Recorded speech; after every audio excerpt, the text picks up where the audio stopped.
Parang isang buwan pa lang si Maymay sa Canada, di ba? Pero bakit parang isang buwan ay isang taon na?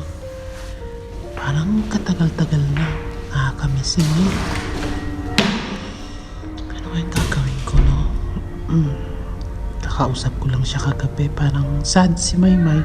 Parang may dinadaramdam o may dinadala sa dibdib. Hindi niya naman sabihin sa akin. Kilalang kilala ko si May pag may problema. Feel ko may something dun eh. Ayaw niya lang sabihin. Ano kaya dapat kong gawin? Matanong nga si Kuya Vincent. Kasama naman niya si Kuya Vincent sa Canada. Tawagan nga mamaya para malaman kung napano kaya yung kapatid niya. Aalala ako eh, no? Ay, naku, Maymay.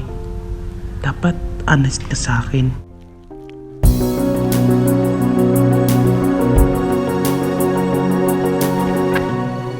And suddenly Sheena came and she had something in her brain to get Edward's attention. Actually she had been looking for Edward but failed to find him and was disappointed. She decided to just go home but luckily found Edward outside the building alone and lonely.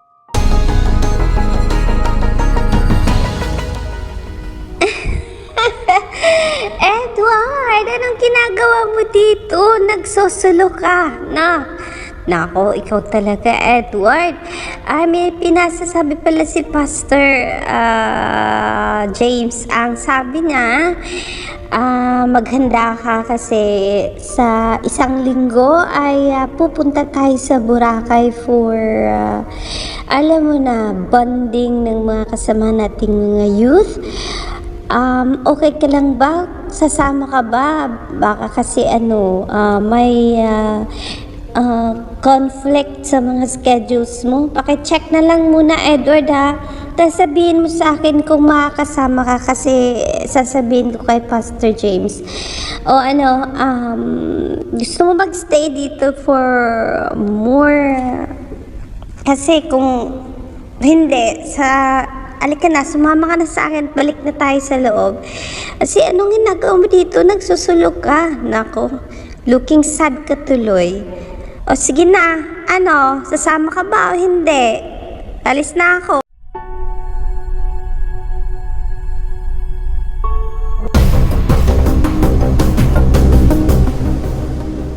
This Sheena, a new acquaintance of Edward at Favor Church. She always finds Edward so handsome and quite a catch, and so she always find a way how to get closer to Edward, and at this instant, she is so fortunate finding Edward so alone. Sheena is a cheeky and ambitious woman full of confidence.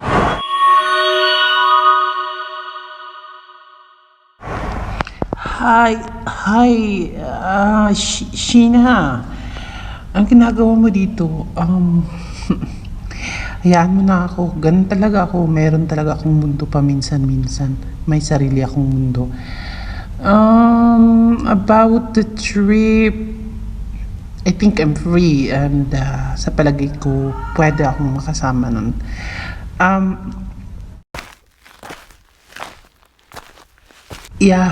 Okay. Papasok na rin ako. Samahan na kita. Kanina pa kasi ako rin dito sa labas eh. Kaya medyo okay na. Okay na ako. Kaya sige, halika na. Pasok na tayo. Saan ba tayo? Sabihin mo.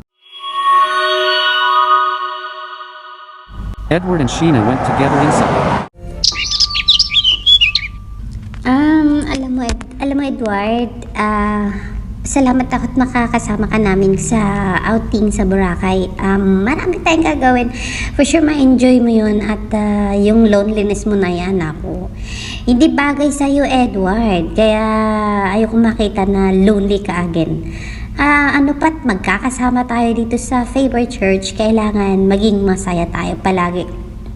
Yan yung advantage pag marami tayong kasama, marami ang magpapasaya sa atin. After here, gusto mo samahan kita, manood tayo ng football match?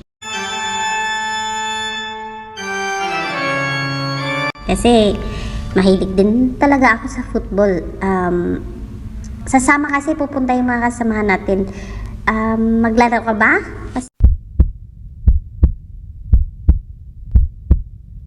Balita ko, mahilig ka sa football eh. Oo, maglalaro kami ng football pero...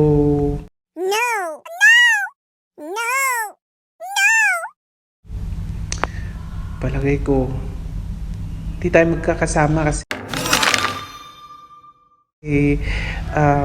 sasakay ako kasama ko si anong tawag dito?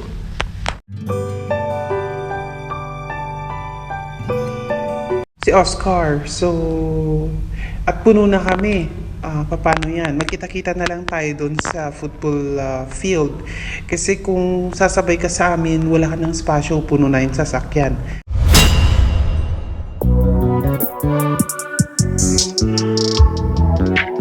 Kaya, yes, of course, magkita-kita na lang tayo doon sa football field, okay?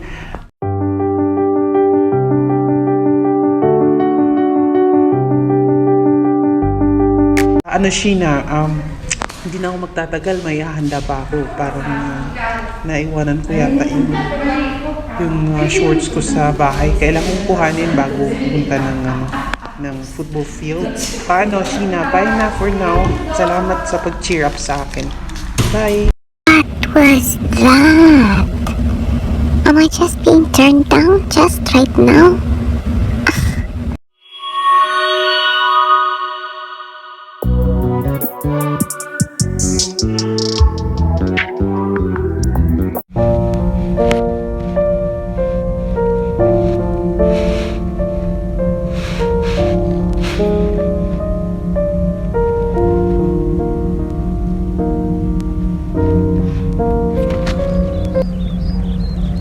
What the heck was that?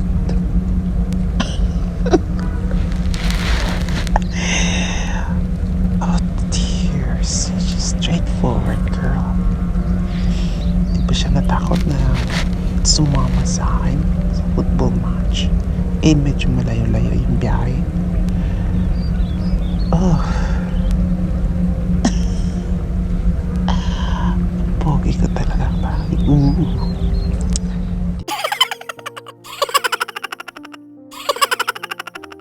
Ganon.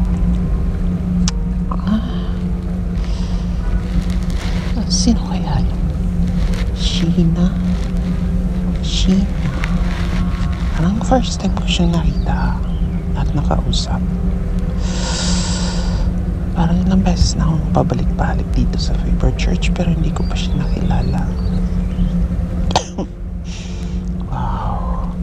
Wow! Ang balahibo ko sa kanya. Ay! Sandali, makatawag. Matawagan ko pa ba si Vincent? Ganyan si Kuya Vincent, anong oras na? Anong oras na? Sandali. Ay, Sheena kasi. Kinausap ako nung kinausap. Tuloy, hindi na pa pwedeng tumawag. Bukas na nga lang. Sige na, makauwi na nga lang ako para makapagpahinga. Parang hindi ko feel pumunta ng football match tonight. Should I go? Should I not? Should I go? Should I not? I better stay home. Yeah, better stay home and watch a movie. Edward decided to go home and watch movie than going to the match. On the other hand, Sheena went straight home, a bit mad. Bakit ko nasabi yun? Bakit? Oh, so foolish of me. Ang bobo-bobo ko. Pagkakataon ko na. Tinapon ko pa. Oh my goodness, I was so excited but all of a sudden, oof. Ang bobo ko talaga. Inis! Annoying. Shucks.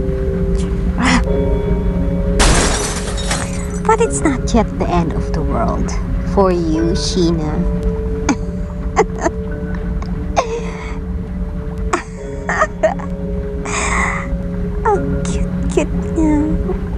pogi-pogi na.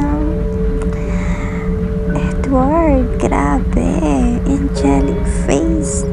Oh, oozing handsome. Boy.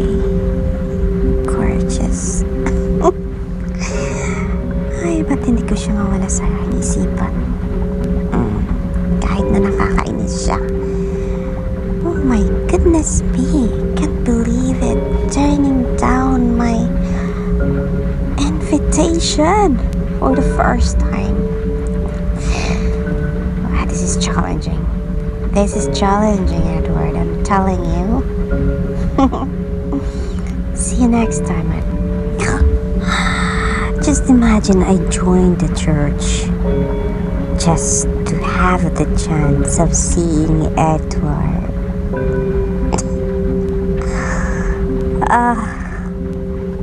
Wow. But yes, the journey has just begun. Simula pa lang to, Edward. Mapapasakin ka din.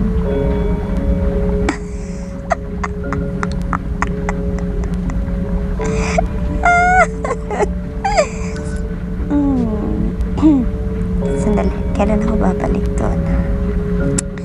Para makita si Eduardo ko.